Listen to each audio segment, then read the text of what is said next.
Hi, ഇത് ഗൾഫിലോട്ട് കൊടുത്തുവിടാനുള്ള കുറച്ച് സാധനങ്ങളാണ്. അതിൻ്റെ വീഡിയോ ആണ് കാണുന്നത്.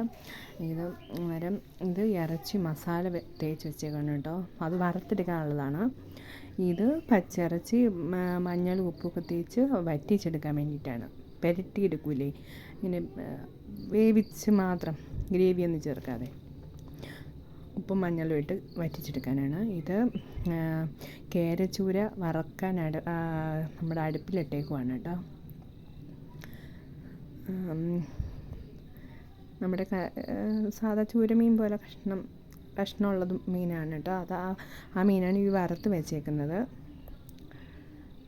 കേരച്ചൂര. അടുത്തത് ആ പച്ചിറച്ചി പോലെ ഇരുന്നില്ലേ, അതാണ് ഈ വേവിക്കാൻ ഇട്ടേക്കുന്നത്. മഞ്ഞളും ഉപ്പിട്ട് വേവിച്ചെടുക്കുകയാണ്, വെള്ളം വറ്റിച്ചെടുക്കുകയാണ് കേട്ടോ. ഇത് എൻ്റെ ഹസ്ബൻഡിൻ്റെ പെങ്ങളുടെ ഭർത്താവ് നാട്ടിൽ വന്നിട്ടുണ്ടായിരുന്നു. അന്നേരം തിരിച്ച് പോകുമ്പം അളിയൻ്റെ കയ്യിൽ കൊടുത്തു വിടാൻ വേണ്ടിയിട്ടാണ് കേട്ടോ.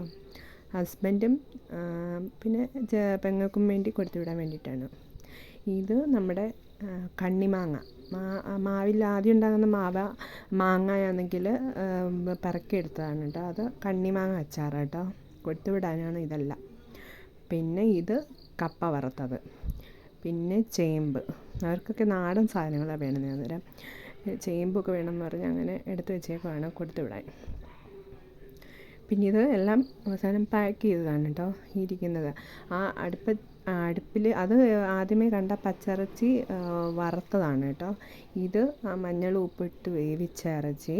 പിന്നെ ഇത് ഉണക്കമീൻ ചമ്മന്തിപ്പൊടി, പിന്നെ മീൻ വറുത്തത്, ഇറച്ചി വറുത്തത്, പിന്നെ അങ്ങനെയൊക്കെയുള്ള സാധനം. രണ്ടുപേർക്കും കൊടുത്തു വിടണം, പെങ്ങൾക്കും കൊടുത്തു വിടണം, ഹസ്ബൻഡിനും കൊടുത്തു വിടണം. അതുകൊണ്ട് ഒരേപോലെ ആണ് എടുത്തേക്കുന്നത്. അന്നേരം ബൈ.